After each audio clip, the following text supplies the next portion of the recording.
ఒక రైతు ఉన్నాడు, వేసవి భయంకరంగా ఉంది, వాడేంటో వేడి భరించలేక నీటిలో కూర్చున్నాడు.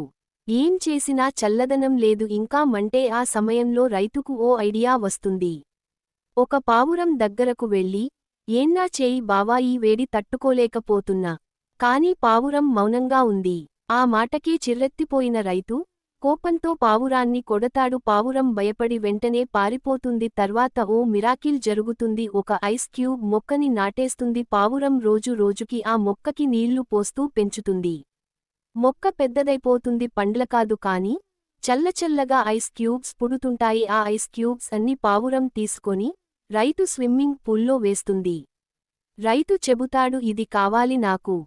చల్లచల్లగా లైఫ్లో మొదటిసారి హ్యాపీగా ఉన్నట్టుంది. ఇంతలో పావురం కోణం మారుతుంది. చెప్పకుండా మౌనం, ఒంటరిగా వెళ్ళిపోతుంది. కాస్త మళ్ళీ తిరిగి వస్తుంది. కాని ఇప్పుడు కన్నీళ్లతో, రైతు ఏమైంది పావురం? పావురం ఏంటి చెబుద్దా, నాకు ఇలా పని చేయిస్తున్న కారణం ఏంటో తెలుసా? మీరు ఇంకా సబ్స్క్రైబ్ చేయలేదు కాబట్టి వెంటనే సబ్స్క్రైబ్ చేయండి. ఇంకా ఆలస్యం చేస్తే పావురాలు ఐస్ ఫ్యాక్టరీలే పెట్టేస్తాయి.